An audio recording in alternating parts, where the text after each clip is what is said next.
going on. They have been since the dawn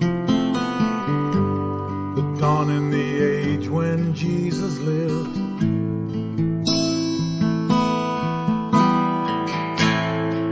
The sick are falling fast, our lives we're trying to grasp, and some wait too long to change. And naked we came from our mother's womb.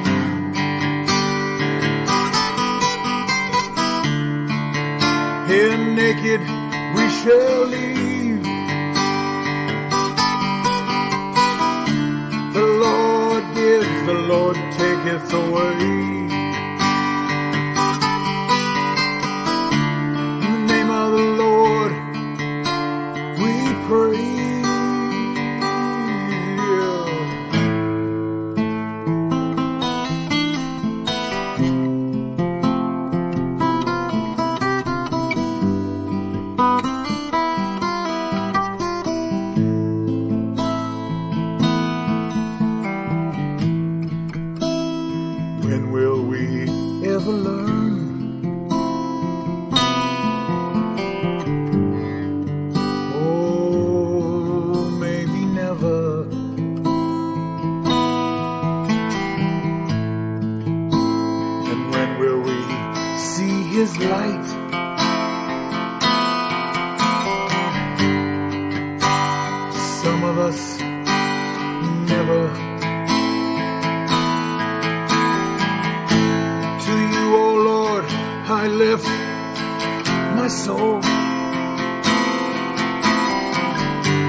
And in this world, please take control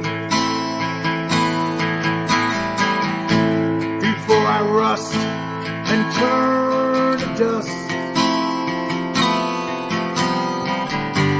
before I'm crushed from this world's rust.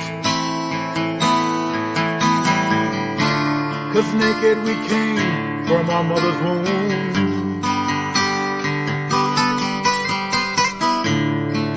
Here naked we shall leave. The Lord gives, the Lord taketh away. In the name of the Lord, oh, we pray. In the name of the Lord, we pray.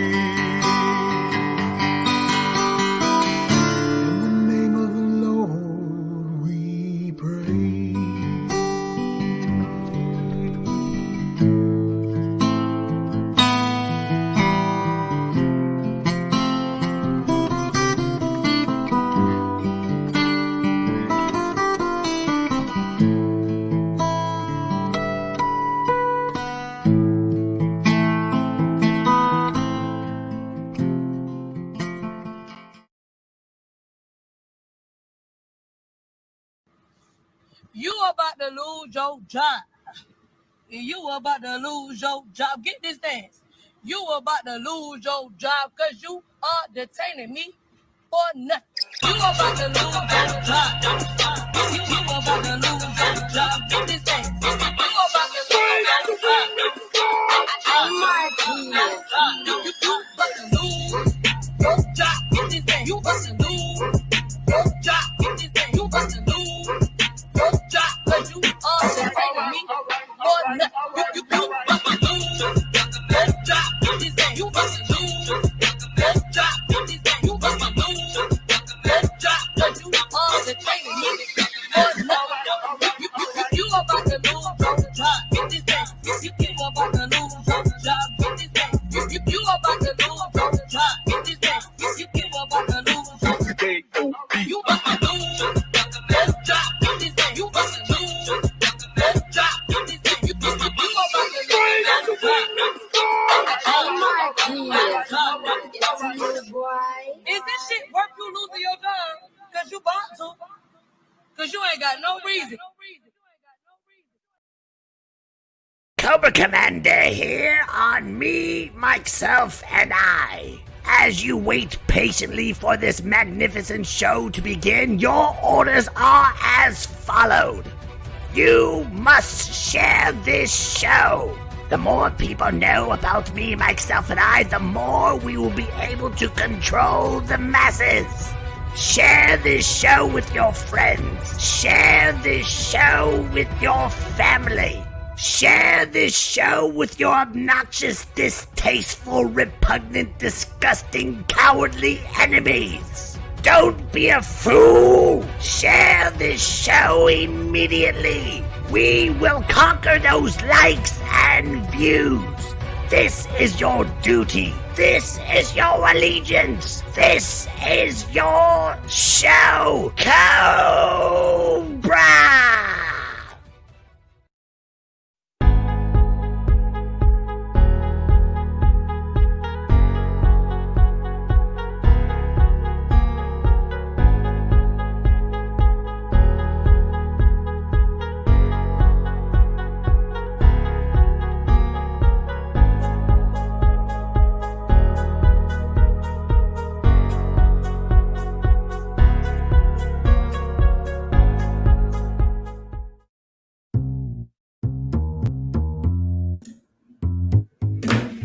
Mikeself and I.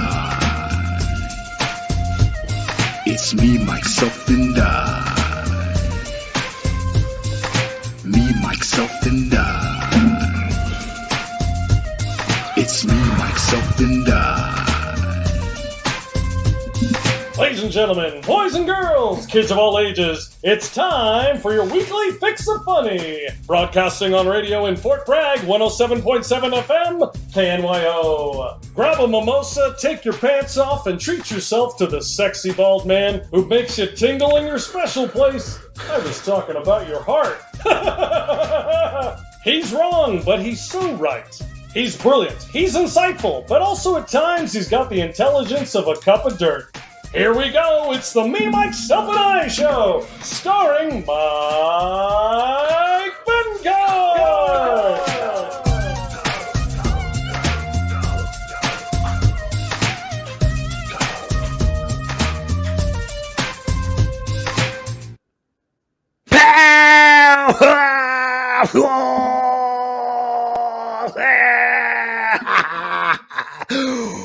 Welcome to another exciting episode of Me, Mikeself and I. I am your host, Mike Betancourt, episode 121.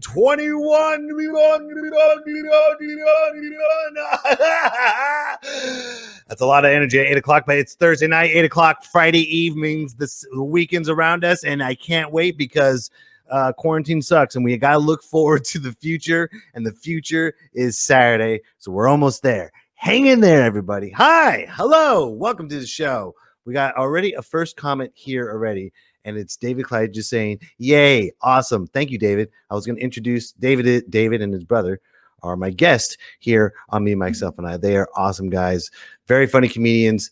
They came from Little Rock, Arkansas, and they packed up and left that place and went to Los Angeles and made a name for themselves. So we're going to talk a lot about them. I cannot wait to have them on the show. It's going to be a lot of fun. And let's just jump into it. 69 dudes, huh? Every single week I'm doing a movie quote. Why? Because I don't know. Maybe because that's what happens when you're quarantined for about 6 months and you haven't seen a live audience in 6 months. You think of stupid stuff to do. Why not? Might as well keep doing it, huh? Does anybody know what 69 Dudes is from? Anyone? No one? Well, I will show you what 69 Dudes is from because it's important, and I will tell you in a minute. Here we go. Boom. If you guys are really us, what number are we thinking of? 69 dudes.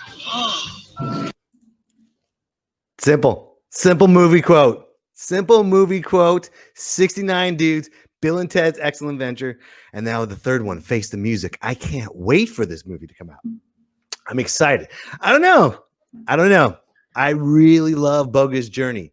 I think Bogus Journey was the pinnacle of Bill and Ted's Adventure, and then they had the TV show, and they had the cartoons. And I just don't know, man. I think it's going to be good. What do you think? Do you think it's going to be good? If not, whatever. Tell me what your opinion is. If you're listening to this right now or watching the rebroadcast, send a comment, send me an email. Let me know what's going on.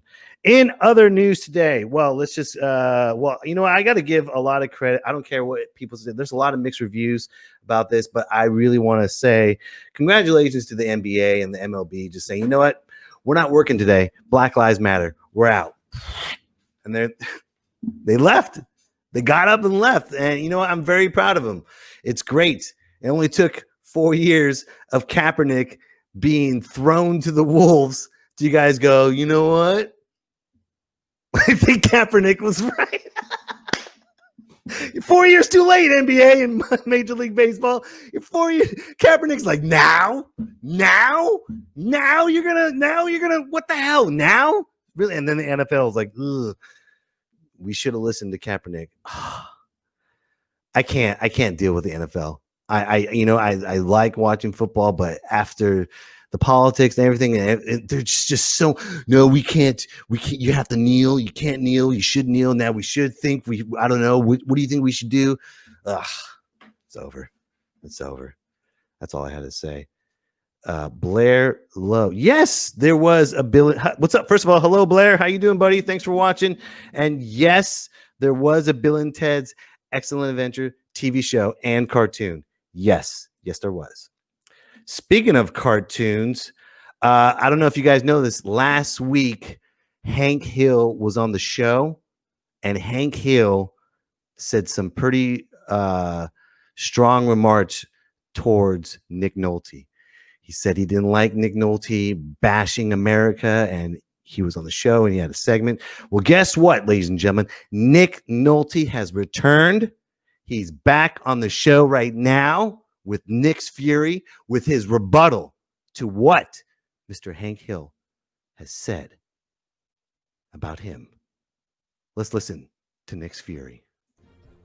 So, Hank Hill doesn't like it when I say go yourself, America. Hank Hill is offended with my harsh remarks. Oh, I'm sorry.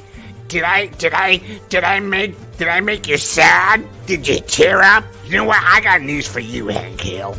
You, sir, are a cartoon. Figuratively and literally.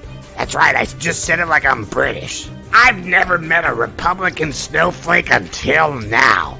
And I'm not a Democrat either, so let's just throw that out on the table. You gotta be out of your goddamn mind to support either of these groups. You're stupid. You're dumb. The hell's wrong with you? You know who I support? Me. I'm Nick Nolte. Go yourself, America. And Hank Hill. Oh, damn! Nick Nolte just told Hank Hill to go himself. Whoa! What's going to happen next week? I don't know. But this is what happens when you've been quarantined for 6 months.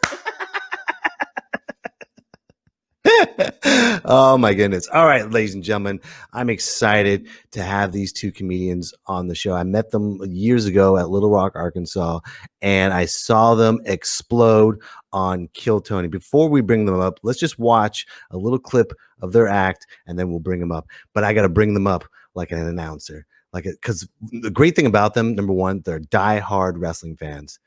I'm a diehard wrestling fan. It's magic. It's right there. That's enough. So I'm going to stop talking. Here's the Kleitch Brothers.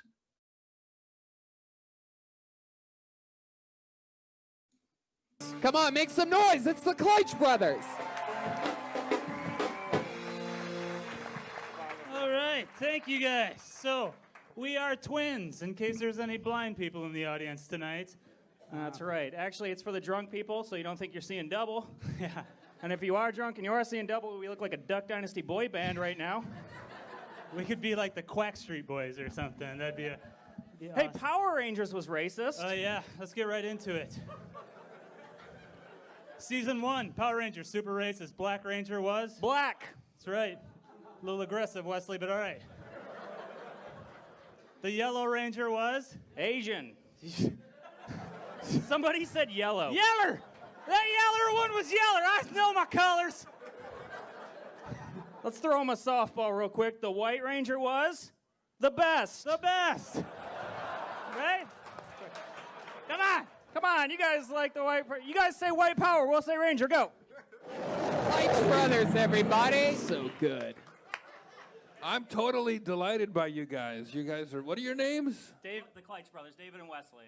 David and Wesley, the Kleitch Brothers. That sounds like a disease. They died of the Kleitch.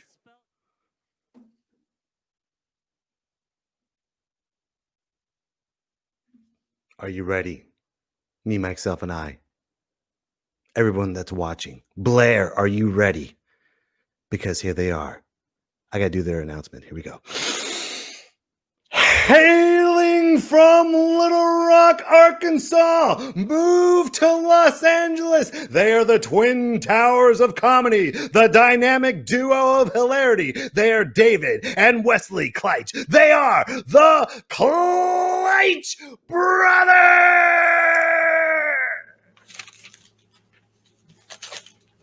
Oh, where are we on? Oh, hey. I didn't realize that. Sorry about that. We were reading from our autobiography, Double Jeopardy 2, Electric Boogaloo, How to Escape Your Codependency from the Twin UC. I had this huge, and they're like, let's just kill that momentum real quick. yes. He's bringing us up. He's saying so much great things about us, but let's. Dude, that was kill such a that. great intro, dude. You should be our Paul Heyman. We need an advocate.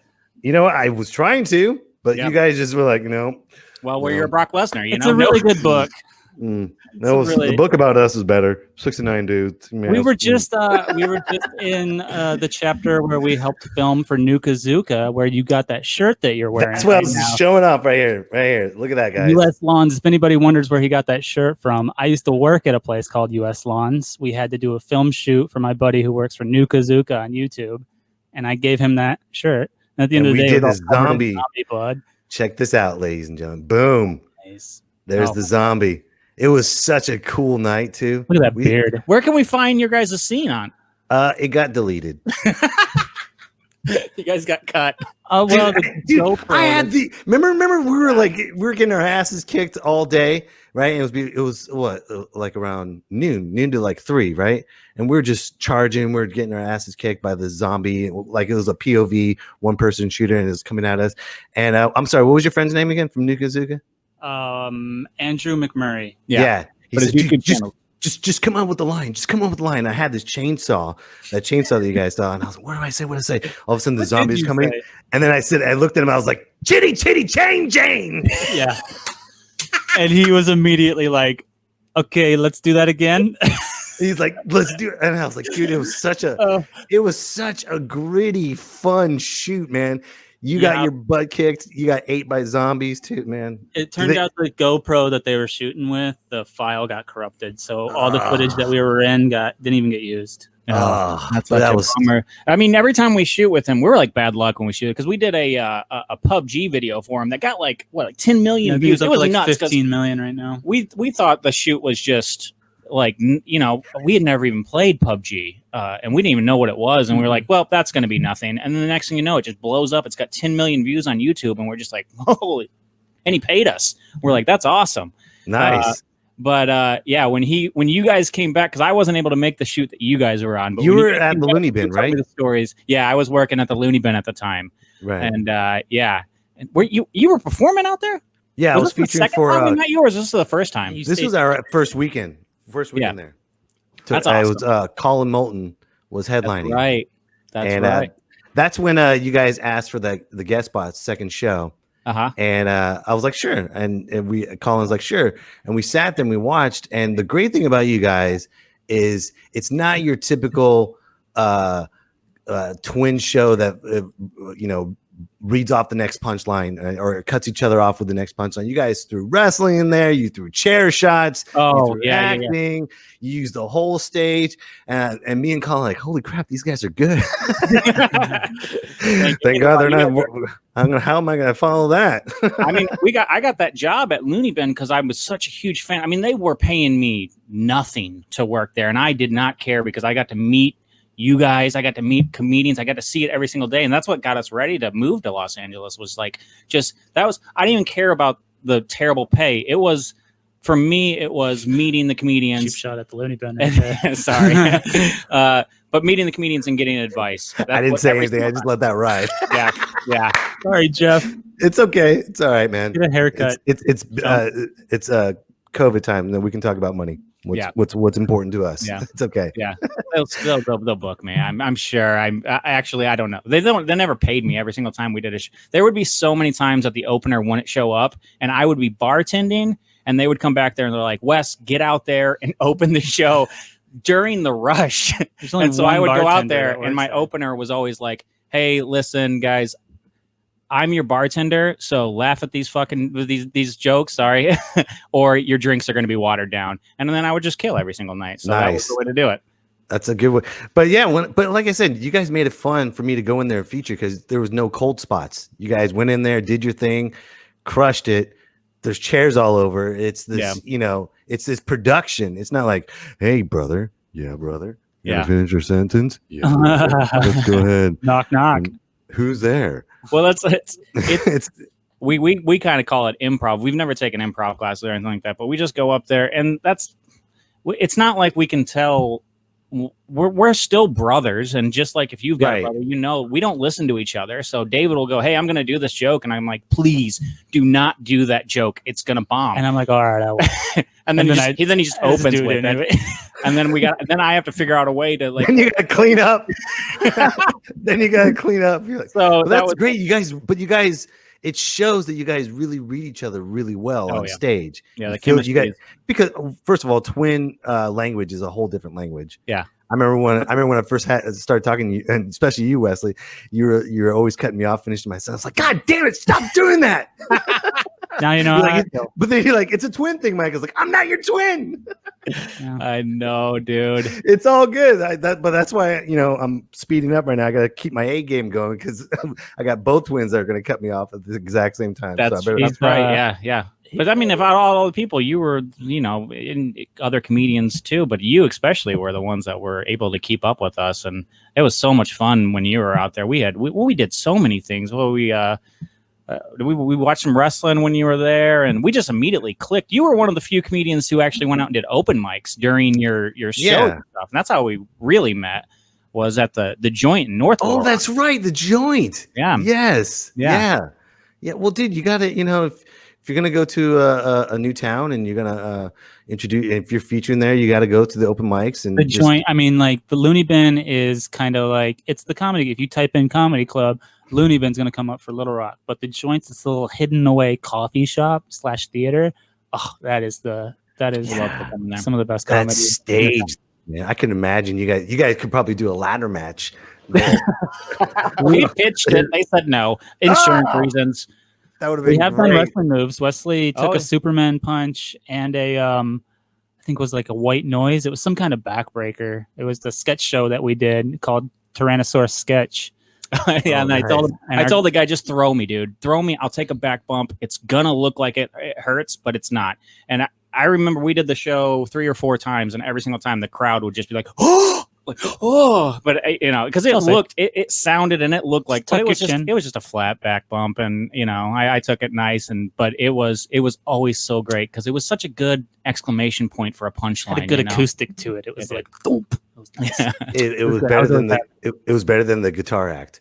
That's what it is. It's better. That's how you guys got to pitch it. It's better than a guitar act. So book us. Yeah. So please. By the way, guys, you have some fans. Pamela Denise 2000 says hi, guys. That's our mom. Hello, Mrs. Kleitch. Yeah. Your sons are amazing. Great guys. That's cool. Your mom's watching. Is she in Little Rock right now? She's in Michigan right now. Okay. So when we moved to LA, she moved up to Michigan with my other brothers. They live there too. So okay. What made you? It's so funny. I remember Wesley. You were telling me, you're like, man, and I could feel it. You're like, man, I just need to get out of this town. We just need to get out of here. We need to move to LA. And on the road as a comic, you hear that all the time. You hear like, I want to be a comic. I want to pursue it. I want to move forward. I want to do this and I want to do that and this and the other. And then out of the blue, you guys called me like, hey, Mike, we're in Los Angeles. Where are you? I'm like, this is a true story. I was leaving the Plasma Center to get money for rent, my first rent, because we came out here. We we were so ready. We had to saved give up a lot of fluids for our first month of rent. It was tough. We saved the up first month what we in LA thought was tough. was a ton of money, and then within a month we were dry, and we were just like, Literally. And so I was leaving the plasma center. I was a little lightheaded, and I was like, "Man, I'm calling Mike up because I know he's out here somewhere." And then I was you just answered 6 right hours. away. I was 6 hours north, and I try to do what I can to get you some stage time. But but you guys, but first of all, I was shocked the way I felt. I was like, "Holy crap, they're in LA. They did it." And I'm kind of responsible because I was like, "Yeah, go follow your dreams." Yeah. And then, so what did you guys do when you? First of all, let's talk about Little Rock, and then we'll move on to Los Angeles. Yeah. What was it like growing up and learning how to be a comic in Little Rock? So I actually started in Michigan. I started by myself. Wesley, I would like write jokes, but I had terrible stage fright. At that point in my life, I was selling cars. I was doing all right. And it, That's the stand-up one thing comedy that- didn't really make sense. It's one Even thing though that- I loved it, it was just like, I can't do that. I'm already too old. So I would write for David, and then I would watch him go do my jokes and kill, and be like, all right, yeah, dude, that's what it would look like if I did it. And then if he would bomb a joke, I'd be like, hilarious. he told it That's wrong. such a mind fuck right there. That's what I would look like if I did it. Well, As yeah, your what was twin cool is on stage. After the show, people would come up to me and they'd be like, "Hey, man, that was pretty good." And I was like, "All right, man, like zero risk for me, and I get all the rewards after the show. There you go. Let's do this." And so that's what went on for about a year and a half. Was 2 David years. just doing 2 years? Yeah, David just doing stand up by himself, and then So you guys are not originally from Little Rock? from Michigan. Yeah, From Okay. Ann Arbor, Michigan. well, from both. We're dual Ypsilanti, citizens. Whitmore Lake. Yeah, we Okay. bounce back and forth between Arkansas and Michigan. Okay, I'm And sorry. then- So after you're saying about a year and a half of David Yeah. doing stand-up. There was so much twin material because you write what you know, and we had so many stories about being twins. But David was telling them by himself, and one day we just go, "Why don't we try? Why don't you do setup? I'll do punchline, and we'll do the twin material for 5 minutes." And we went up, and as soon as we got off stage, we looked at each other and we're like, "Well, that's what we're doing for the rest of our life." I was like, I wasted those Great. 2 years doing Yeah. it by myself. I don't know It what I was was- thinking. So, the crowd was so into it. So responsive. Like, there's the fact that like we have the whole gimmick where we try to look as much like as we can, and we'll wear like the same glasses and pretty much NWO shirts and stuff like that. You guys are very welcoming on stage. As soon as Very we walk on welcoming. stage Thank too, you. That we means just a lot. have this like curiosity of just like, ooh, what's this? Yeah, Right. especially nowadays with Ooh, smartphones okay. and everything. People, if you don't get their attention right away, they're looking at their phone, they're doing their thing or whatever. I see it all the time at open mics. Somebody will walk up to the stage and they'll say like 3 words, and they're just like, people will be like, nope, don't Yeah. like this person. And Right. But we had the added benefit of like, wait, there's 2 of them. Whoa, Right. they look alike. Okay, What hold is on a this? second. Let's see. All right, I'll check. And then you hit them with one good opener, and then you're off to the races, baby. Let's do this. So what made you decide to add wrestling psychology and everything that You make jokes about what you know. Yeah, we're huge wrestling fans, and Right. and hecklers. I figured if I hit David over the head with Yeah, a chair no on kidding. stage, No nobody's kidding. No one's gonna heckle you if you hit your brother with the chair. I was actually working security that night. I know that night that you were there. That chair shot I gave David, I broke that chair. I remember. So it was my other job's chair. I asked him if I could use it, and then I tried to bring it back, and they're like, "What happened?" And I had to make up a story that like, "Oh, some fat guy fell on it." I couldn't tell him I hit David over the head with it during an act. But you guys are twins and brothers. People would probably expect that. But like, I Yeah. hit my brother because he stole my joke. or Not the something first like chair. that. First time So I snuck up on you. So what was the first stage as the Kleitch Brothers with The Loony this Bin. wrestling persona? The Loony Bin. Do you remember Yeah. what day? July. It was right around our birthday, so July 2nd, 2000, maybe 15, 16, Okay. somewhere around that. Okay. Yeah. Did you guys have a prime night or what time was it? Do you remember? No, it was the open mic. It was Wednesday. Okay. So You know how it's like sometimes they just cancel that show. Yeah. Right. The majority of the audience is the comedians going up. Right. Trying to remember the act that was there that night. You know, Loony Bin. It was like some tired act. You know how we met you. No, I'm just joking. Right. Some old faded feature act that came from California. Some guy does impressions. It was lame. Yeah, he does impressions. Yeah. Gives hope to twins to move to Los Angeles. No, I do remember though that I remember the Kill Tony. Kill Tony was January 19th. Okay, well, but before we get there, we're definitely going to talk about Kill Tony. But so when you went, go ahead. So Arkansas, you were saying earlier that we were telling you we can't wait to get out there or anything like that. It's not that I hated Arkansas. It's a great, beautiful place. It's a lot more diverse than you would think. Not enough, but more than you would think. It was the fact that Loony Bin was the only comedy club in the whole state.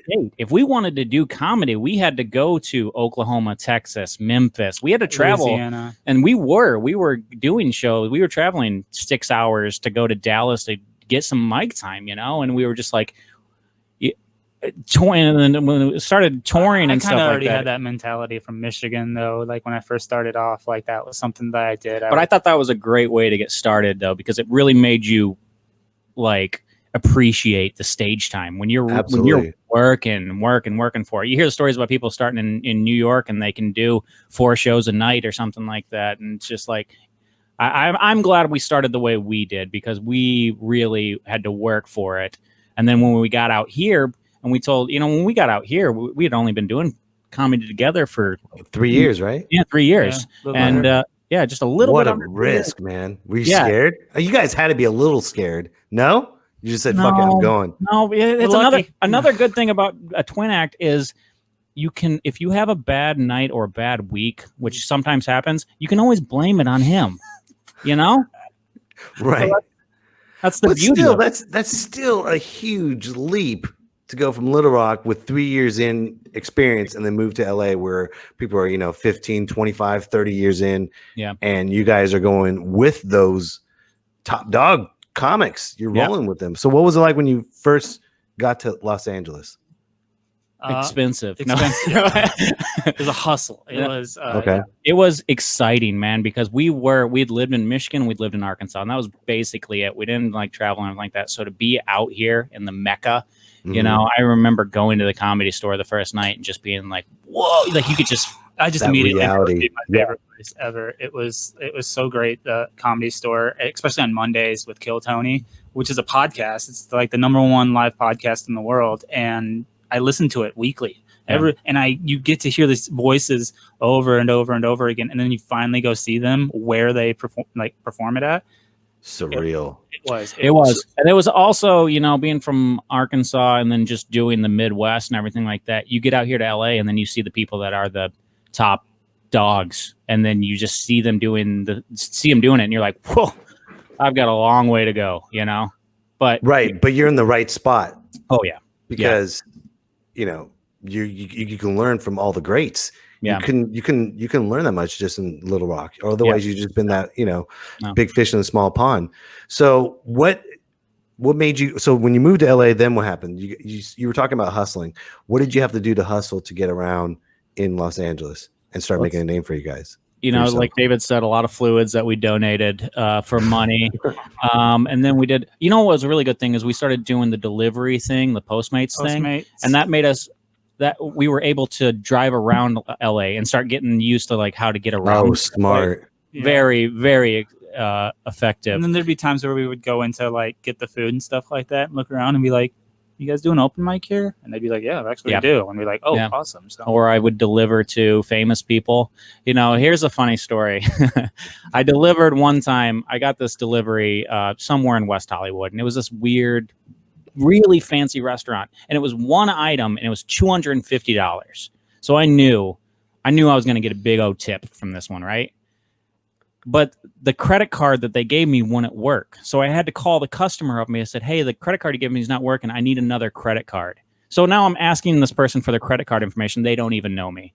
But they give it to me anyway. And I deliver it. But it took the place like an hour. So when I finally get there, I open up the door. And I've got this huge speech ready to tell them how the restaurant messed it up. It wasn't my fault. I'm trying to get this tip. And it's Nick Kroll. Oh, and he opens up the door, and all the speech that I prepared just turned into like whoa, oh, and he just goes like, I wasn't sure it was him. Then he started talking. He was like, "What happened?" And I was like, "Nope, that's definitely Nick Kroll." Terrible Nick Kroll. It wasn't bad. So But did he tip you? here's the thing, too, is We know where that guy I want to lives let him now. know. I want We to know know where he lives. I want to let him know I'm a huge fan. The Kroll Show I loved. Young Larry Bird was one. I just wanted to let him know I was a huge fan. You know, I didn't even care about the tip anymore. I hand it to him, and I go, "Are you?" And without missing a beat, he just goes, "Nope," and slammed the door in my face. And it was the funniest thing. Oh my God. No tip, no anything, but a great story I got to get. I'm not mad at the guy. I totally understand. You know, he had to go through a whole bunch of stuff. I have his credit card information. I know where he lives. So I know that. Actually, C. Lewis just said, very nice Nick Kroll Told you, impression. David. Let me do. Hold on. Let me do a Nick Kroll. So, and What happened? no, that's way worse. Okay. Way worse. Let's see from the chat. From the chat. So, Wrong way. So, David, you were telling me that you guys broke into Flappers. You want to tell everybody what Flappers is all about up here?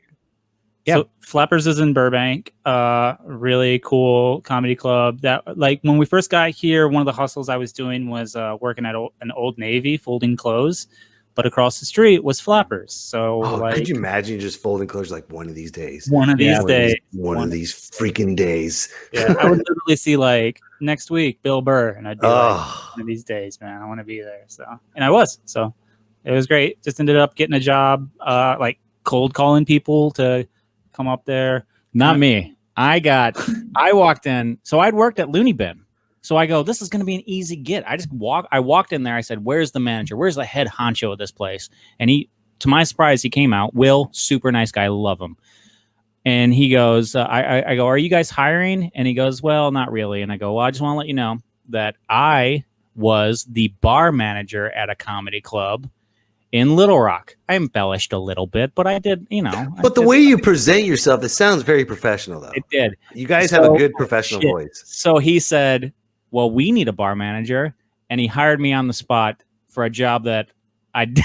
So now I'm working at a bigger name comedy club as a manager.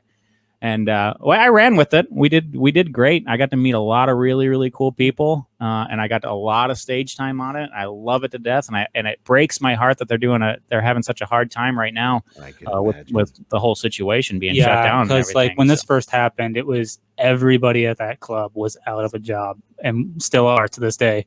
Yeah. But they really like took care of the employees, and they had this really cool like food program where like ex-employees could go up there and get food and toilet paper and kind of essentials like that, like for free, and help us out. And it was really cool of them to do that. So big shout out to Flappers. And once they open back up, anybody who's around that area, please go support it. They have a show every day of the week, 3 different stages. They're big great. names coming there. Yeah. You literally don't know who's going to drop in. So when did you start getting stage time at Flappers? We Flappers is actually, they had open mics every single night. So we went on, and they did auditions too, which is unheard of, where you can come in and audition every Wednesday, and if you're good enough, they put you on shows. They'll book you on a show. And so that was actually how we were first introduced to Flappers at all. Was me and David went up there and we auditioned, and it was a 3-minute audition, and we did it. And after the audition, the booker's like, if anybody wants advice, come talk to me afterwards. I'll give you advice. And I was like, oh, this is going to be good. This is a real life Flappers booker. And then we went out there, and he was like, yeah, I just wish you guys would talk about yourselves more. And I was like, well, we just did 3 minutes. I was like, give us 15 minutes. We'll talk about ourselves for a good 7-minute chunk. But like, I think he just wanted to give us just some advice, because everybody had advice, but he gave it to us, and he goes, the first thing he said to us was like, obviously you guys know what you're doing. So, you know.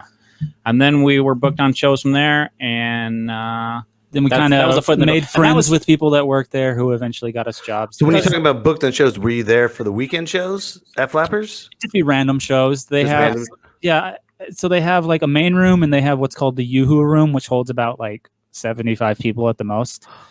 I And can so go for 75 people right now, though. God, Are you kidding me?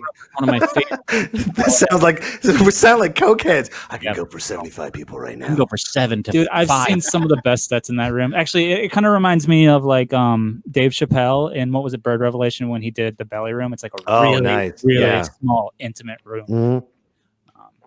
Which we've done the belly room as well. That's pretty sweet. Yeah. Oh, and the room real. was small, and so me and David all running around in there, just getting real intimate with people. So it was always a lot much bigger fun. than it actually is because one wall is just a mirror. Right. So it's twice the size it actually is. Oh yeah. So Kill Tony. Tell us about that. Tell us about the was number one great. podcast and the butterflies and the anticipation before going up, because you Been guys going- crushed it. That was probably our 7th week in a row that we went. Every single Monday we were there. More than that, no. We had been here. We had gone. They do it once a week. They Oh, do you're it in the right, main you're room right. of the Comedy Store, and the Comedy Store is.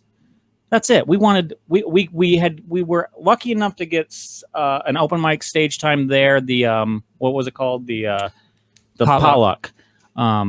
And they do, and it's still really hard to get up there. Me and David did that, and we did good. Now, the potluck is when they just put your name in a hat and they just pick X amount of comics. Yeah, and they go up. It's an open mic, but it's the biggest. I mean, it's at the.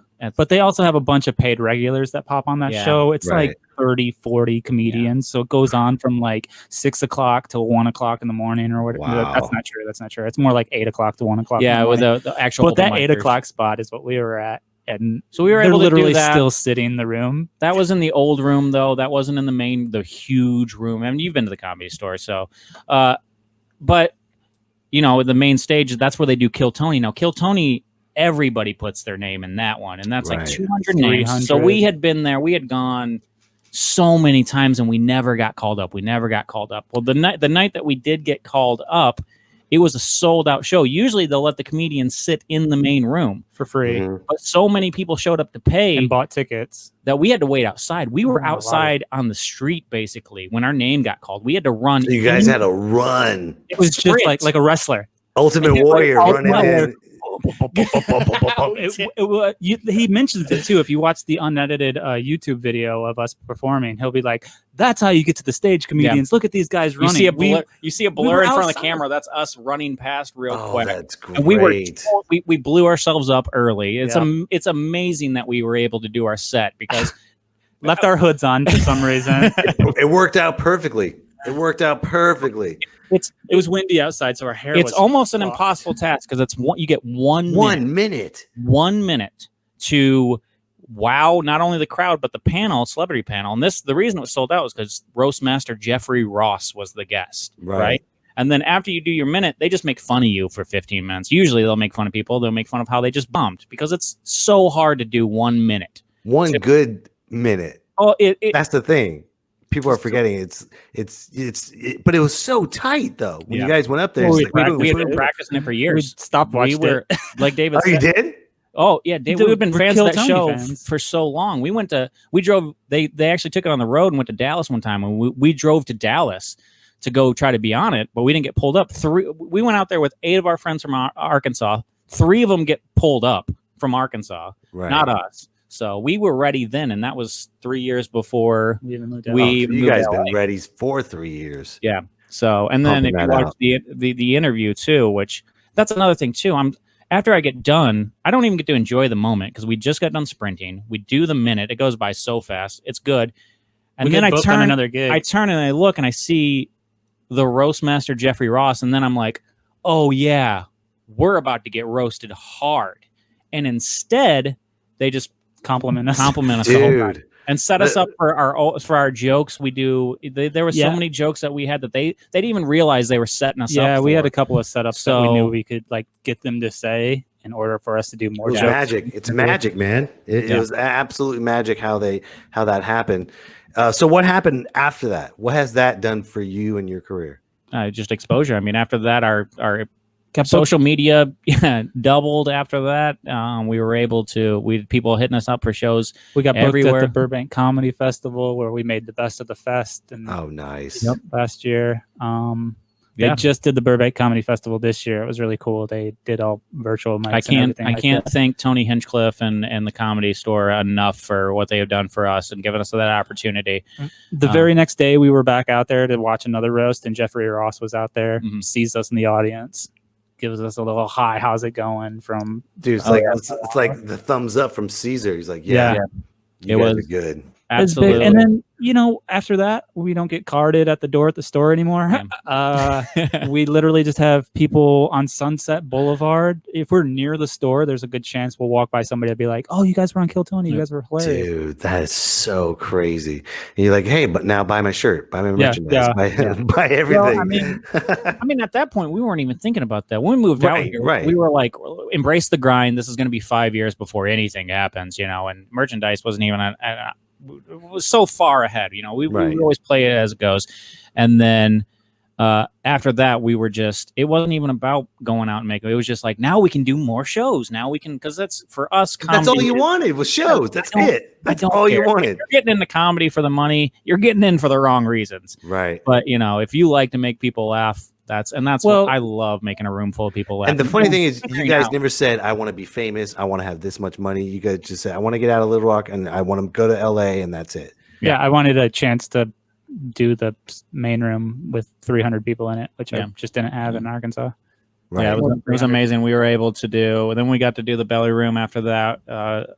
We went back. We were on Kill Tony 2 more times after that, and I mean, they progressively got worse. we set the bar really high. We set the bar way too high our first time. But they weren't bad. Doing they just weren't as good the as main first stage, one. even if it was for 1 minute, the main stage of the Comedy Store that's a dream come true. That's a bucket list thing right there, And I can't wait to go back and do 5 minutes there. But that's gives you the confidence. Embrace the grind. We'll get there. Yeah, man. Oh, by the way, quick comment from a fellow Little Rock, Arkansas comedian, Mr. Carter Ashton Bryant, saying what's up. This the twins. Follow that guy. That guy is so funny. He's got a great radio show. Dude, he has a great radio show. Yeah. So was funny. Was he your opener when you were... Do you remember who the opener was when we first met you? I don't remember. But I remember it wasn't you guys, and it wasn't him. No. It was someone else. No, they were so weird about us opening because they were... I actually heard later. They were afraid that we were going to ask for double the money. I mean... When they I would think that too if I'm booking you guys. I'm like, are you guys that expensive? We were. Are you excited about going back to Little Rock when COVID's clear and headlining? And of course, I mean, one of my favorite places ever. I can't wait to go back and do the Loony Bin again. That was it's a magical. Let's say you never forget your first. I actually played the new Microsoft Flight Simulator game the other day, and I flew over Little Rock and had a really good time reminiscing. The graphics are amazing on that game. You're just flying like, oh, there's Little Rock. Let me just go over here. Yeah, I was like the Junction Bridge. I flew underneath it. So what do you guys do right now during COVID? And what are your plans? So we've been doing Twitch. We do Twitch every Wednesday. In It to Twin It is our Twitch channel. We just got Twitch affiliated, so that came up with a bunch of things. Thank you so much. That was a huge milestone for us, especially during this, because just like this all started, and then me and David were like, call an audible. I mean, it's something I've always wanted to do. I just didn't have the time to do it. And same here. Yeah. That's why I used to always just do the audio for the podcast, and then I stumble upon this, and I'm like, dude, why not? Might as well. It's so weird. I'm sure you guys are going to bed early now. Doesn't it feel weird to go to bed at a normal time and not like comic time? Yeah. It's. I just hate waking up and being like, what am I gonna do today? Yeah. I don't know. I don't want to think about it. I find myself unintentionally performing to like cashiers. Do it, man. Get all the bits you can get in now, man. Yeah. I was getting a fruit cup the other day from a woman who obviously didn't speak English, and I was just like figuring it out. Oh, sorry. You were saying?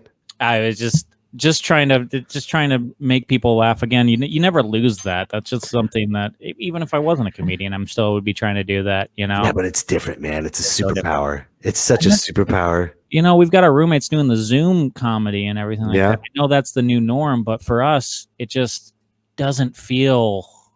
Well, you hit your brother with the chair. Like, why are you hitting your brother with the chair? What are you guys doing? It's the Zoom show. Yeah. It's I appreciate people doing Zoom comedy. I get it's the grind, but what I don't like is I see so many lazy audience members just like this. Yeah. Or they go like this, they do that, and they go like that, and they go, and you can't really do crowd work and tell them to wake up. You can't do that. Nope. Be nice. It'd be nice to hit him with the chair, maybe. Yeah. I don't know.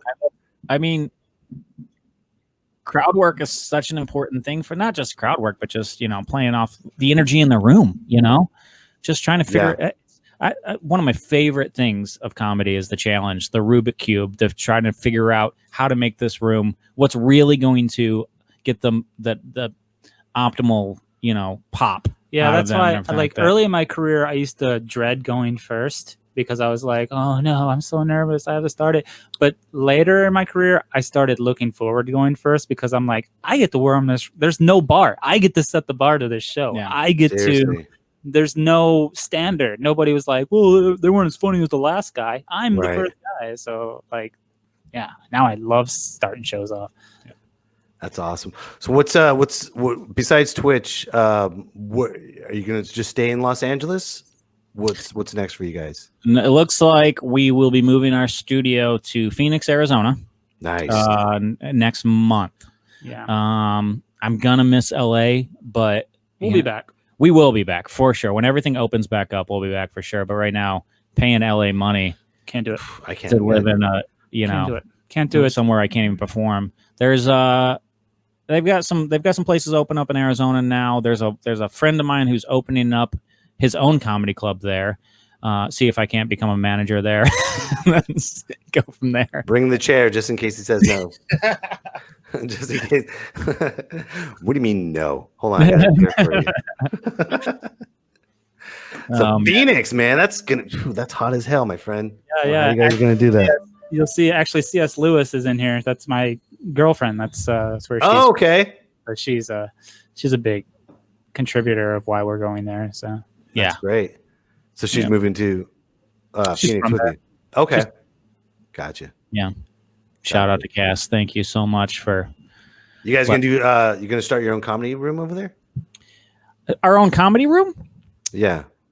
I don't know. I mean, Twitch is we'll have somebody else start one, and then we'll just go set up shop there. That's smart.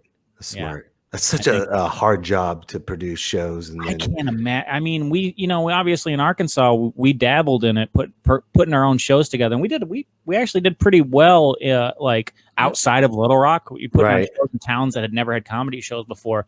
But afterwards, after the whole feeling of the joy of actually doing it, you're just like, boy, that was tough. Right. No, I get it. But because you're not just the comic, and then by the time it comes to the comedy show, you're like, oh crap, I got to work on my jokes now. What do I do? Yeah. So that's smart. You guys are just doing that. And then you're going to do anything. Are you going to go do anything with wrestling?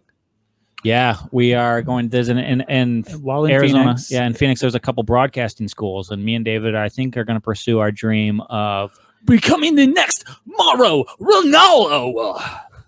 Yeah, and I'm gonna be good old JR.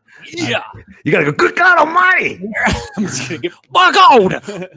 I'll do both if I have to. I'm gonna drink myself into a stroke. Yeah, and then Wesley can just be Tony Schiavone. Yeah. Hey, Tony Schiavone's good. Yeah, good. What a resurgence Tony's got. Yeah, good for him.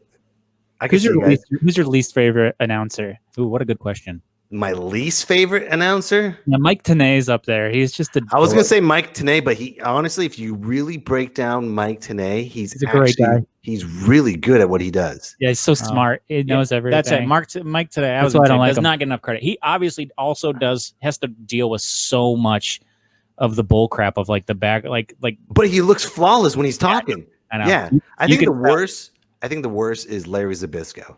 Larry Zbyszko was bad, but oh my God, can you believe this? He was still Larry Zbyszko, so it's not like I'm gonna tell him to. I would say Mark Madden.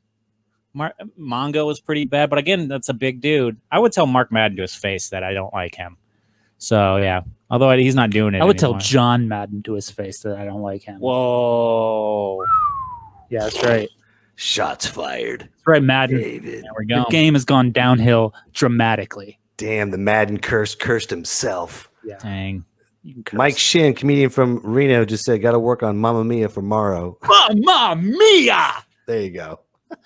Pretty good. He's also bipolar too, just like Morrow. So we'll be good. Bipolar, rock and roller. Bipolar, rock and roll.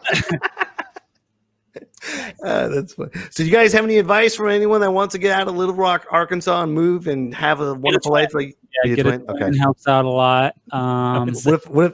Hello, dog. I got my dog. Stay away from Phoenix. That's our area. He's leaving. No. We got a dog? Hold on. Booyah! Hooyah! Ha! Hello. I know. Mike Betancourt, me, myself, and I. 1 o'clock in the afternoon here, Friday night. Why? Why am I going live again? Why? Because I love this podcast? No, because you don't just get one dose. You get 2 doses of the Kleitch Brothers. That's going to be on momentarily because yesterday I had to cut my show short. I had a family emergency. Good things now. Everything's fine. But man, I just tell you what, do you guys have that parent, that mom or dad or grandma that always calls you in a panic?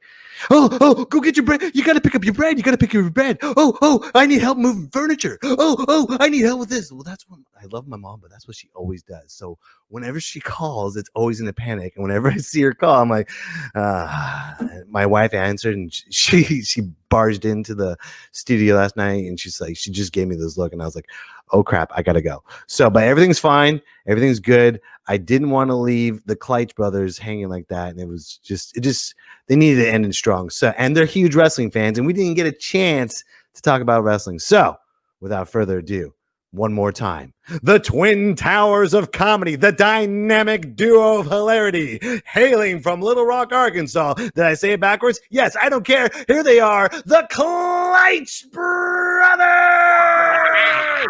Yes.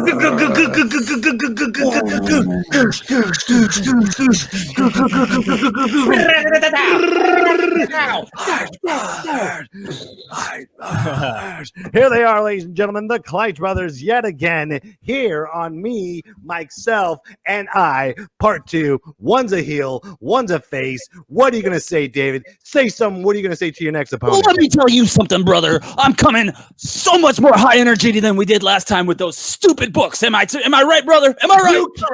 Let's hear from the face, Wesley. Oh, yeah. Too hot to hold. Too sweet to be sour. Too hot to hold. Twice the funny, twice the power. Bring it. Too hot to hold. Yeah. Twice the power. Thanks for coming back, gentlemen. See, this is Thank what you you. guys should have done from day one, but it's okay. You got to wait. You got to wait. Last time we pretended to be reading a book. We were reading our autobiography with a That was ridiculous way better. title. I know, dude. You just like, I'm like, dude, the wrestling fans, you know me? Look, I'm like a wrestling fans. And I was like, here they are. Look, I had a great announcement. It was like, oh. No, Now, we swerved dude. you. We Vince Russo'd you. Yeah. But now, though, with the hair flopping too, that's welcome back, gentlemen.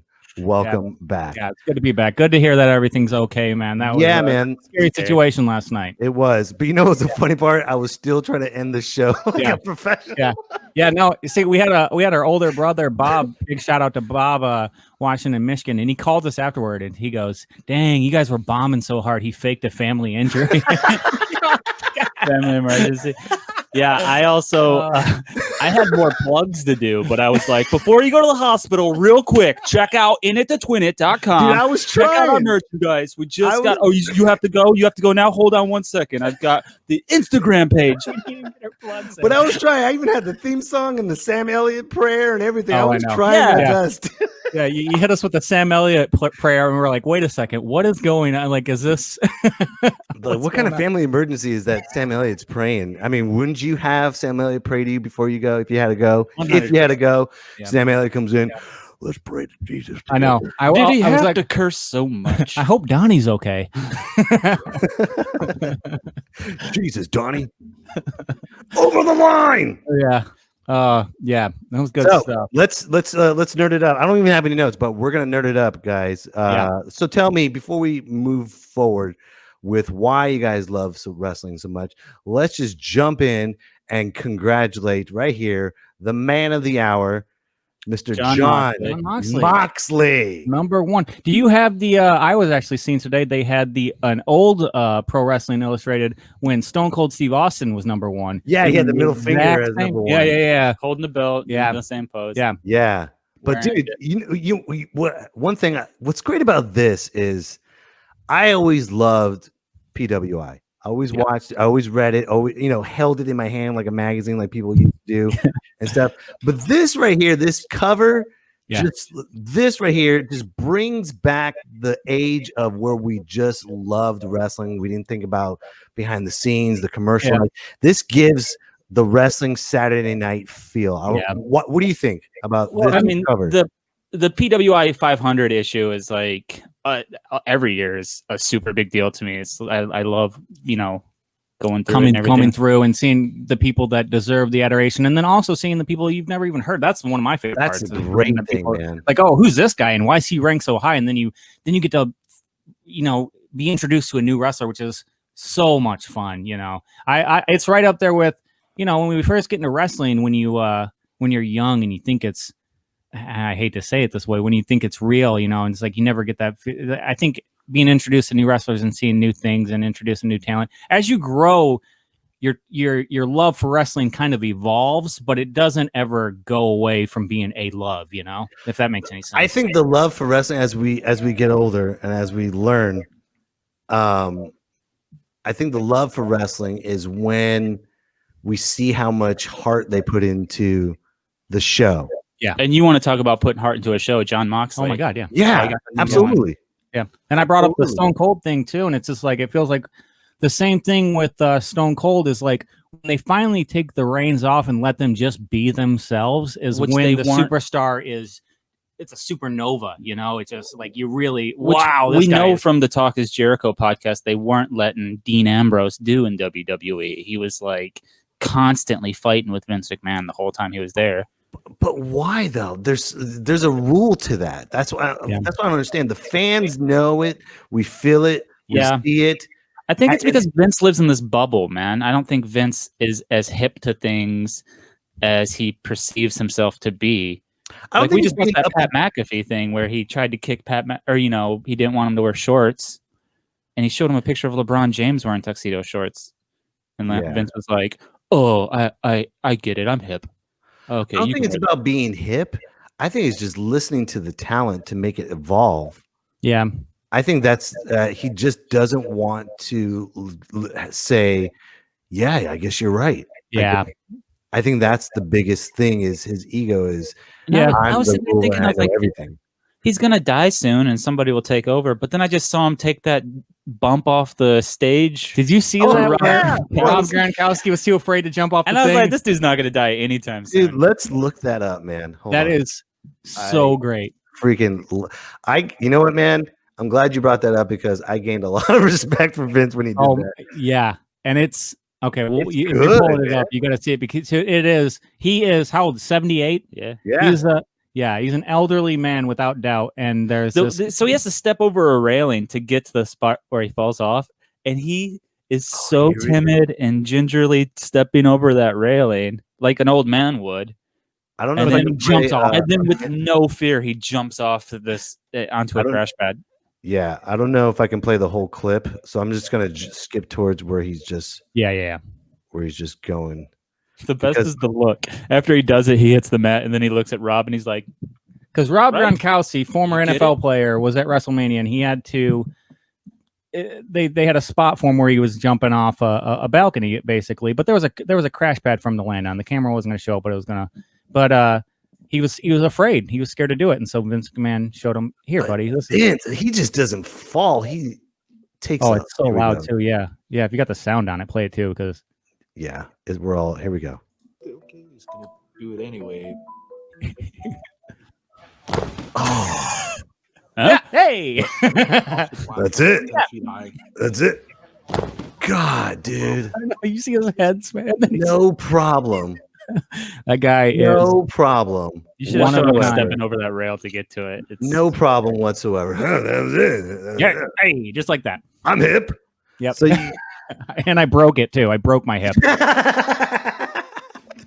Yeah, definitely breaks it. But I think what I love about wrestling is no matter how much super fans people are, how much we love it, we are always talking about how much we hate how Vince is not hip. We're talking about wrestling. It's got to be so tough too, because we don't, you're like, you think that you can write it better, but then you have to realize like how long you he's can't been always doing give it. the fans what they want. If you're constantly giving what they want, then it becomes predictable. And that's one of the biggest things about wrestling that makes it so much fun is those are the moments that you remember, the ones that I didn't see that coming. I didn't know that was going to happen. That's crazy, But you got to let the wrestlers be wrestlers and just fly, man. Yeah.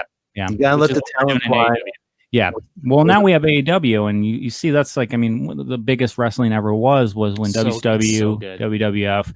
You need competition. You need somebody in there. I'm the same way. That's why me and David, our competitions, we're always trying to be funnier than the next person. That's what pushes us to be better, as we want to be.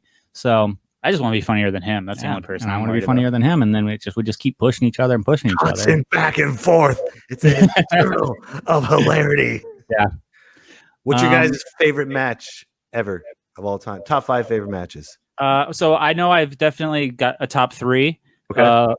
Number 1 is probably AJ Styles, Christopher Daniels, and Samoa Joe at Turning Point. Unbreakable. Yeah. Anything Christopher Daniels does, though. Oh, anything.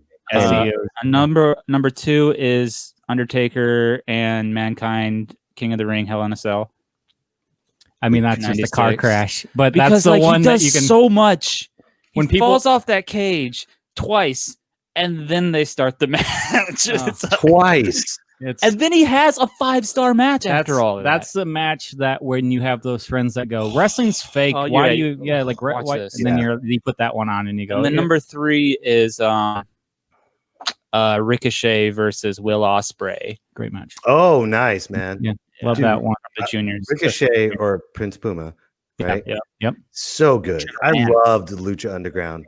Good. That absolutely loved it. I'm finding the same guys the clip. Yeah, I had a favorite. Like I think Willie Mack versus Willie Mack. That's another one. Cage. What was his name? Cage something. Brian Cage. Brian Cage. Yep. I'm a machine. Their first. I don't remember what it was called. WrestleMania for them. Lucha. Ultimate Lucha or something. Yes, Ultimate Lucha. Yeah. Yes. I miss that so much. And that was actually shot right down the road from where we live here in LA. Really? Yeah. Mm-hmm. But as soon as we moved here, it folded. Yeah. We were gonna go to the what they call it. They do all those tapings in like 2 days. Yeah. Why did it fall apart? It had a great steam. It had everything. I have no idea. The Maybe storytelling. the network that it was tied to. I think maybe Like Savage. Shin from Reno said Savage and Steamboat in the Silver Dome. Shin, that's a great one. That one, everybody talks about Andre and Hogan at the Silver Dome, but that Savage Steamboat, that was something else right there. That match had to happen in order to keep the crowd fired up for the main event. Absolutely. Yeah. Crazy. So good. And the Silver Dome, me and David grew up in Michigan. Yeah. We didn't go to that WrestleMania, but we went to some monster truck shows there at the Silver Dome. Very cool. I can't imagine what it was like that WrestleMania. So they took it to the limits too, man. They were flying. Pontiac's a garbage town, by the way. I can't believe so many people showed up for that. Right. Pontiac in April. Right. Gross. Ugh. Man, you know what's in Pontiac now? Not the Silver Dome, I'll tell you that much. Yeah, I don't play there anymore. It just got demolished. But yeah, great place. Another top one, I think growing up, Rey Mysterio was my favorite growing up in the cruiserweights. Dean Malenko as well. So Rey Mysterio, Eddie Guerrero at Halloween Havoc was a really fun match. Yeah. That was when I started really appreciating the athleticism that comes with wrestling. That was like a turning point for me. It wasn't just all storylines and it was kind of like, wow, these guys are true, real professional athletes, right? And professional actors at the same time. When I try to get people into wrestling and they say, it's fake, right? It's like, well, do you like Game of Thrones? They're like, oh, I love Game of Thrones. You're like, dragons aren't real, right? Yeah. I mean, you got to put that, you got to suspend your disbelief and kind of Dallas Page said it best, man. You can't fake gravity. Yeah, yeah, no joke. Right there. You cannot fake gravity. Speaking of that, I had a girlfriend that was really into dance. She used to love watching So You Think You Could Dance, and she used to go, well, they're telling, with every dance they tell a story, and if you watch, they're telling a story, and then wrestling. You pull up Steamboat Savage, and you're like, well, check out this story. Check out this awesome dance. Yeah. this is called break dancing. That's what no joke. Break your this. Hi, folks. I'm sorry about the technical difficulties. The clip has been removed because I don't want to get sued. And now, back to the show. And then gets chokeslammed through it. In thumbtacks. They broke the ring. Yeah. Yeah. Dude, I used to love watching the death matches with Mick Foley and I just recently, Terry Funk. Fantastic, man. Who I love in this match. So they didn't know if Mick Foley was okay or not. And Terry Funk, who's in real life one of his best friends, but at the time was his enemy, just breaks all character and runs out to go check on him. Right. And give him time to recover by taking a chokeslam out of his shoes from the Undertaker, and his shoes get knocked off. You guys want to see something cool? Yeah, dude. All right, I love this, man. I love talking about wrestling. It's so much fun. Well, speaking of, before you do this, you showed me a teaser for a character that you're going to be doing, Macho Man. Yes. I don't know when you're debuting. I just showed you the rough draft. It's not done, but it's a great. I would recommend that you get that thing out very soon because you showed it to me, and I cannot wait to see the finished thing of this. It's going to be so good. It's a lot of fun. Speaking of impressions, here's me and in front of Mick Foley doing an impression of Mankind at the Sacramento Punchline. Got it. Mike Betancourt, I'm here with Mick Foley. I was nervous. I mean, it's Mick Foley. He's a fanboy now. Yeah, I'm ready. You know, when you're in the boiler room, you're starting to think. Wait, let me stop. Or let me stop you.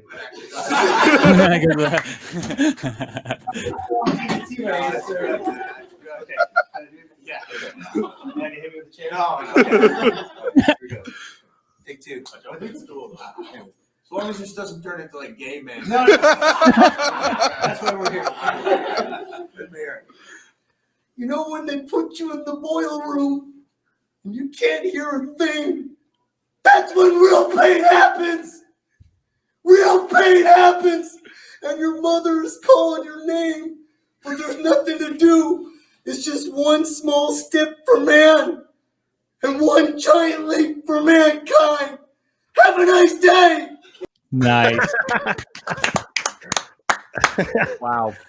That is, you are just a man of 1,000 characters, aren't you? Dude, I want to do the Mankind promo as Mankind with I think that will be my next wrestling impression video. Well, I mean, he's like, I'm sitting there and calling Mama's name. You should get a fake wig and start pulling your hair out. Yeah, that's already done, but yeah. I could try.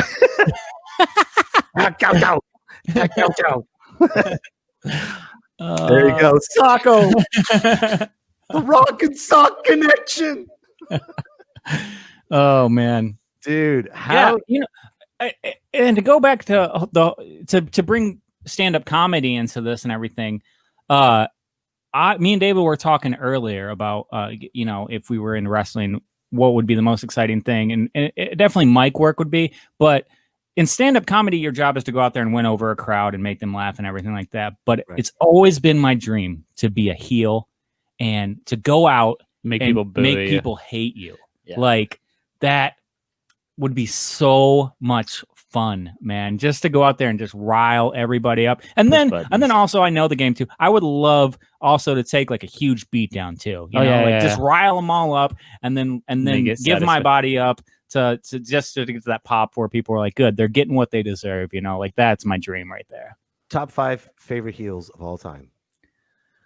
Top 5 favorite heels of all time. I will go with Roddy Piper, Razor Ramon. Was Razor Ramon a heel? Yeah, I think he was a heel. He was all right. He was more like the anti-hero. He was. Yeah, I mean, after he turned to Scott Hall, all downhill. One of my favorite heel moments was Elias crapping on Seattle. Did you ever see that? Oh yeah, him and Kevin Owens. You never saw that? No. How long? He's in Seattle, and he goes, "I can't wait to get out of this town like the Supersonics got out of this town." Like, And for 8 minutes straight, I am not lying. 8 minutes. Nuclear heat. They boo him out of the building. It's Kevin Owens is with them, and he's Canadian, so he doesn't understand the reference. And he's like, "You've really hit a nerve." I don't know. One of my favorite as an NBA fan, and then also as a wrestling fan. I'm talking. I've never then he seen just a crowd starts going, now Oklahoma City. Yeah. Now that's a city. Oklahoma City is where I was. So good. And the fans in Seattle are ferocious, man. Yes, they are. Yeah, they caused an earthquake. Yeah, they are. During the They're Seahawks game. loud, man. Yeah. Oh yes. Yeah. The Especially Seahawks for wrestling too. I couldn't imagine. I Mm-hmm. would love to go to Seattle for a wrestling match. Yeah. To watch. I'm sure. Chicago's where it's at. Yeah. Yeah. There's an amazing wrestling Heels, community in Chicago. Jerry the King Lawler, one of my favorite heel commentators. So good. Right. So skeezy. Love Jerry the King and JR. Bobby the Brain Heenan. Bobby the Brain Heenan. There you go. How could you not? How could you not? They're one of the greatest. I guess Adam Cole's a heel right now. Like Adam Cole. What about current wrestlers? Who are some of your current wrestlers that you're? I like you know what, man, I just been watching a lot of highlights right now. So Yeah. I'm really not involved with the storyline, so it's kind of hard. But wrestler wise, I mean, I love how let's go with top 5 favorite heels of all time. I agree. Rowdy Piper. Ooh, hold on. Mike Shin. Dude, Mike Shin says Shawn Michaels joined Montreal with the fake Bret Hart. A little, didn't I? Damn, Mike. Shin coming hot. I think my top 5, Rowdy Piper, of course. You know what? I loved it when Bret Hart was a heel. Loved every moment. I hated when he was a face. I hated everything. When he was just crapping on America and and a hero in Canada, I just loved it all. He's like, "You think this is the WWF? Yeah. You think this is America?" When he's in Pittsburgh, he was like, if the United States needed an enema, they would stick the tube right here in Pittsburgh, Pennsylvania. And you're like, damn. I love Ted DiBiase, of course. $1 Million Man. Great. Yeah. Did you guys see his documentary? No, I don't think so. Is it? Are you on the one on the network? I don't know. But let me tell you what my point of view. And then I don't like to crap on stuff, but man, it's not good. And I'll tell you why. It starts off like, it's Ted DiBiase. It's his life. It's everything. It's like Teddy. And they show like, reenactments, kind of like the Dark Side of the Ring, how they do, but not as great as Love that. Dark Side of the Ring. Great. Isn't that great? But anyways, it just shows him like, in the 80s, I was this and that, and doing the laugh and everything. And, and he said, then I cheated on my wife. I cheated on my family. And then for like an hour and a half was like an hour and a half apology. He's a and then my son documentary out there right now. That's what you're. And then we traveled. This is where this is where it started, son. This is where where it all began. And I'm sorry. And then he goes to another town, and this is where my dad taught me, and I teach you. And I'm sorry. I'm like, and then I found out his producer's his wife. What? It's like, you better apologize. Yeah. You better for an hour and a half straight. His son's in a lot of trouble now. What happened? A Ponzi scheme, I believe, something like that. He's in fraud, some kind of white fraud people thing. Shit. Yeah, $1 million man shit. Yeah, exactly. Had IRS with him. Yeah, there you go. There you go. You can't mess with Mike Rotunda. Chris Jericho, another great heel. Chris Jericho. Yes. Oh, of course. I mean, I remember growing up, like I said, I was a Rey Mysterio mark back in the day. Right. So Chris Jericho was, woo, you dastardly, loved him. But now I look back and I'm like, oh, I hated him as a kid. He was doing his job very well because I hated everything he did. He's crying about something. He's always kept up with the times with everything. The guy's, I mean, he's going to go down. If he might deserve to be on the Mount Rushmore of wrestling. The guy has got such a long, consistently good career on the mic, in the ring. outside of the ring, the podcast, the charity work, the guy does not get enough credit. I will say that. Right. So, and it's amazing how he just, adapted so well with going to Japan and fighting Kenny Omega, and that went on, and he put makeup on. He just took so many risks. Started in Japan. So. Going back to his roots. But it's just, for us new American fans that are so used to seeing him. I mean, we diehard fans knew that he started out in Japan. And this upcoming match with Orange Cassidy is going to be great. It's the Mimosa Mayhem match. Oh, nice. Because Chris Jericho sells champagne and Orange Cassidy carries around orange juice. So it only makes sense that we cover the ring with mimosa juice. So perfect. Yeah. Perfect. You were saying about Chris Jericho, though? Didn't Jericho say he gained weight just to be a heel? Just to be a heel. He's like you can't be a heel with a great physique. It's true, but also I would kind of say maybe after the fact he came up with that. Hey, you know what? It's Chris Jericho. Why not? Why not? So good. He stopped there. Who else? I know there's a big one we're missing. You know what I liked as face or heel does not matter. Either way, you're going to get a great match. Is Kurt Angle. Yeah. Oh, Kurt yeah. Angle, man. That guy, and from the get-go, was good. That was insane. Right. How quick he picked it up, Well, he's just born and bred athlete. Yeah. Brock Lesnar, same way, Yeah. But Kurt Angle at least was good on the mic, Yeah. Paul Heyman as a heel. I guess Good was one. always good. Yes. Yeah, so good at cutting promos. Yeah. Paul Heyman. And it's always fun to watch him finally get his comeuppance. I hate to say it, but as a heel, Hulk Hogan. Nope. I'm not going to allow this. Stop it. He wasn't a good heel. He was the product of a decent. He was cool. Yeah. He was cool. No, growing up, he was. But you didn't hate him. But I love WrestleMania 8. Hollywood Hulk Hogan, I did hate. WrestleMania 8. That guy. What's up, David? WrestleMania 18 when he fought The Rock. The Rock, and he was supposed to be the bad guy, but the Toronto crowd was like, "Nope, we're rooting for Hulk Hogan. Fuck you!" Like it was so crazy, and they had to just kind of make it up on the fly. And that is one of my favorite matches. I like when one looked one way, the other one looked the other way. Yeah. And just like this, and they just soaked it all in, man. Yeah. They just to be in the moment like that that's the thing that's the nectar of the gods, And then Jericho and Triple H had to wrestle. Follow that, man. You can never complain about following anyone good ever in stand-up comedy. Yeah. Like, at least I didn't have to follow The Rock and Hulk Hogan. At least I didn't have to follow that. When the crowd is just dead, they were spent, man. They were dude. They'd be like, "All right, David, you're going up after George Carlin and Richard Pryor," and you're like, "I'm sorry, what?" Yeah. After they just murdered, just murdered.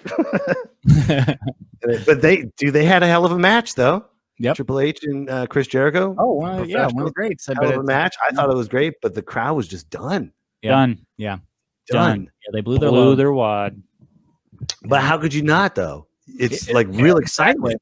Exactly. It was the first time in generations. How do you put all your chips on that? Like, how do you say that's going to headline WrestleMania when it's like Hogan might shit the bed too? Like, it reminds me of me and David were in Detroit the night Shane McMahon came back. I don't know if you remember this, but me and David were huge Shane McMahon fans. Shane McMahon comes back, the roof, and it's how they open the show, and the roof blows off. It was literally Wesley's first Raw ever, Yeah, and I remember, nice. I remember going, "Wesley, if anything could happen, what would you want to happen?"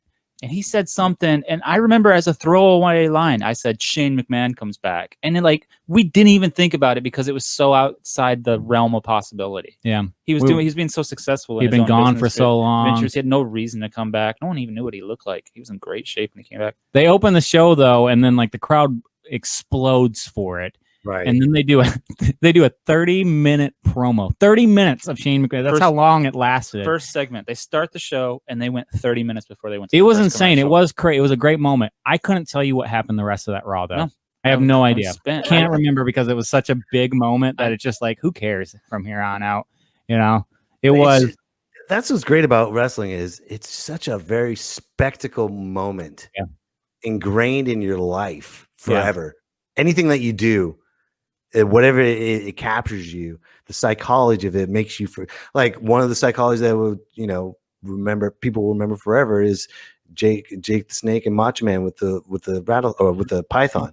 Yep. Macho Man. People will never forget that. Even if you don't know wrestling, if you don't understand it, you'll always know Hulk Hogan. Yep. You'll always know Macho Man. You'll always know Jake the Snake. You always know Ultimate Warrior. Owen Hart. For the wrong reasons, they remember that one. But... I know. I was trying to think of something nice and positive. I know you're going for the jugular. Hey, let's talk about it. Chris Benoit. No. Come on. Dark Side of the Ring. Right. Dark Side of the Dark Side of the Ring. That was done really well. That whole series. Yeah, it's everything about it. Chris Jericho. Chris Jericho was heavily involved in the Benoit and the Owen Hart one. But it's so sad no when way you he watch had liberty to do that under the contract of WWE. They've been like, "Fuck you! You're not talking about that." Right. But when you watch Dark Side of the Ring back to back, you're like, "Wow, I'm really sad now." Oh yeah. Like the Von Erichs. Oh, forget it. It's over. It's perfect. It's the perfect quarantine show, though, where it's just like everything's dark and gloomy anyway. Might as well just really get into it. I guess so, but man, it's just like dark. Yeah, but I love the reenactments, how they make it look like it's real and stuff. Oh yeah, so good. And then there's been a couple episodes where I didn't. Not most of them I know who they're about, but there's been a couple. There was the one on the UWF and their little short, like coked out owner of that one. Did you watch that one? No. This guy was crazy. This guy was he was. Oh, was that New Jack? No. The New Jack was a good one too. No, it was about a wrestling organization called UWF, and I don't want to ruin too much about it, but it was basically started by a short little. He was about 5 foot nothing, 85 pounds of like pure cocaine. He was. I'm serious. He was out of his mind. You have the 80s. You have to watch this to the end to see how this Razor's Edge, because it is the most 80s way I've ever heard of. So I didn't know that story. So that was a lot of fun to watch. But Dark Side of the Ring, really, really, really well done, and really gets into some stuff that I'm sure WWE doesn't want out. But but now that there is competition and everything like that, this stuff can come out. Yeah, but looking back at the Dark Side of the Ring. Before McMahon and during the territorial days, it was like a little mafia. Oh yeah, the whole time, and then you got the Don McMahon just swooping up. Yeah, how did he not have a hit on him? Because he's messing up people's territories and money. He really is such a good promoter. Yeah, I mean, it's him and Dana White are like the best 2-fight promoters out there right now. I just finished reading the JR's book, Jim Ross's book, Slobberknocker. And he gets into it and everything. It was a mixture between a lot of backdoor deals where he would go to these organizations and it would start off as a kind of a joint venture, but then it turned into like, hey buddy, let me just take over. You don't even have to do anything anymore, and I'll give you a cozy desk job, and you don't have to worry about it. And so these owners they were just giving it up, and he was just bringing in the money. So. There was really, by the end of it, there was only one competitor, and that'd be WCW, NWA, WCW. But, right. And then he ended up buying them out too. And it was basically the same way every single time was like, it's a hard business. You don't want to do it anymore. Let me take the load. Right. That's kind of how he did it. You know what would have been great if he bought WCW and not tell anybody about it. Yeah. If it was just the original Monday Night Wars. No way. Yeah. You don't think so? No, I mean, there's no way he would have done it. There's no way Vince McMahon would. Yeah, but how great would that be just to mind fuck everybody saying that this is real and it's not, and he just owns it under the table. And honestly, see other wrestlers going into other federations and stuff. The WCW thing could have been handled any other way than it was. How do you think the invasion should have handled? What's your opinion? I agree with you. I think don't tell anybody, run it as a separate, and then just take the money from both sides. Because back then, wrestling was the hottest thing. You were watching WCW or you watching WWF, and you get a little bit more interpromotional with and it. Everybody was watching it. Why now? And now you take it over. But Vince was so rock hard about buying his competitor. The day he bought it, and that Raw airs, and it's I remember that. It opens with Vince McMahon on both WCW and WWF being like, "I bought my competitor." You know, it's a close up of his face, but you know if they pan down, he is just stiff as a board. He's not wearing any pants. He has got the genetic jackhammer. Screw you, WCW. You're fired. Yeah, he couldn't wait. He fired Jeff Jarrett immediately. That's how it opens. So great. But the second channel, when they had the WCW invasion, though, they could have done that 100 times better. Because all the big names were sitting at home with their guaranteed contracts. They didn't have to wrestle. They were still getting paid, so they went there, and they rushed it. You're right. I think the way they should have done it would be... I think Diamond Dallas Page should be the leader. Should have been the leader. He shouldn't have been the stalker because that huge pop he had when he came in with the helmet up. Let's just show. Hold on. Let's just show that. I'm going to show. DDP's I love Diamond Dallas. Oh yeah, I know. But Diamond Dallas Page coming back to WWE as a heel. As Undertaker's wife's stalker. Yeah. Yeah, just to get job out to Undertaker. And his wife. Yeah. He lost the match to Sarah. Doing the job, baby. It's a great way He's to a company bring in man. Diamond Dallas Page. Yes, but man, it was just I can't find it. Where the hell is it? Yeah. You know what's so funny is I was talking to Wesley about this. Those stalker videos, they used to have like the footage of what was supposed to be Diamond Dallas Page, like out in the bushes looking at Undertaker's wife, and it was like all voice modulated, and it was like Undertaker.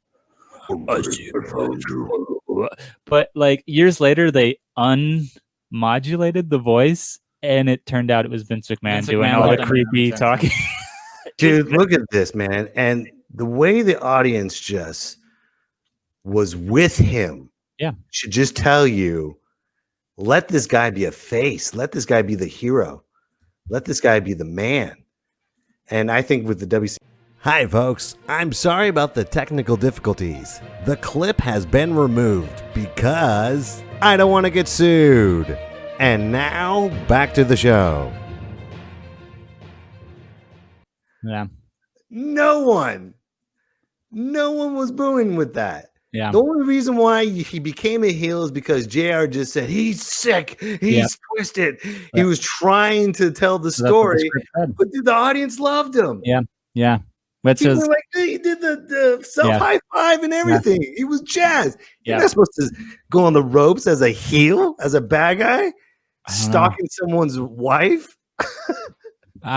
And like I said, he would lose that match to Undertaker and then turn around and lose the match to his wife as well. And you're like, that's how you brought in Diamond Dallas Page into the company. Yeah, but without all that, where does he go from that? He goes to save Scott Hall and Jake the Snake Roberts' life. So that's true. That's true. You know, maybe it all works out. Maybe it's not your mama's yoke. It's long-term booking. Well, he's sometimes. Long-term booking. Those are words to live by. I think we're going to end off on that, my friend. Nice. Long-term booking. We're almost at 40 minutes. Guys, thank you so much for being Thank you, here man. for the second time. I really appreciate this. We're going to add this to the show. It's going to be like a 2-hour show, but I don't care because it's a wonderful show. You guys got anything to say? I don't have anything to rush and get out. We're good. Mike Shin, thank you for watching, brother. Yes, Mike Shin. Thanks, Mike. Talk wrestling. Hit us up anytime, man. Yes, Yeah, we'll like I shoot said, it with you. we do a Twitch stream every Wednesday at 6:00 Pacific time. Right now we're playing Last of Us Part 2. We're trying to beat that game. Yeah. We also do recaps of the episode before and everything like that. And then we have all those recaps on YouTube as well. So if you want to go watch all those recaps and then tune in this Wednesday, you'll be caught up. You'll be right there with us. You'll know exactly where we are in the storyline. You can catch us all. Our website is inittoTwinit.com. You can get our merchandise there. You can catch our schedule and everything on that. YouTube videos are on it. You can guys hit us up on Facebook, Kleitch Brothers, KLEITCH. And then another thing, this is a little bit early, but David's got the shirt on right here. XFLOL Podcast is a comedy XFL podcast that we started. Great name. We started. Came to an abrupt end for the XFL. We got so much steam. Everything was going. It was our baby project. It was so great. COVID hit. XFL files for bankruptcy. It's over. We're done. Then the news breaks recently. The Rock bought the XFL out of bankruptcy. It's coming back, which means the XFLOL podcast will be coming back. Yes. We're doing that again. Yes. Keep an eye out for that. That's a lot of fun. We do. Don't watch the NFL anymore. We do XFL. a podcast on that. We do. Watch them both. We do a video recap as well on that. That's a lot of fun. David puts out. That'll be on our YouTube. So keep an eye out for that. That's going to be a lot of fun. Awesome. Well, gentlemen, it's been a pleasure. Looking forward to doing some more fun stuff with you guys. And you guys take care. Everyone else, stay safe. Hope everything's all right. Have a good one, man. We will. You guys take care. Thanks for watching, everybody. Me, myself, and I. Make sure you guys follow the Kleitch Brothers. It's me, InItToWinIt.com. One more time. InItToWinIt.com. To twin it. Sorry. To twin it. I'm an idiot. In it to twin it. All right. I got to go. Myself and I. See you next week.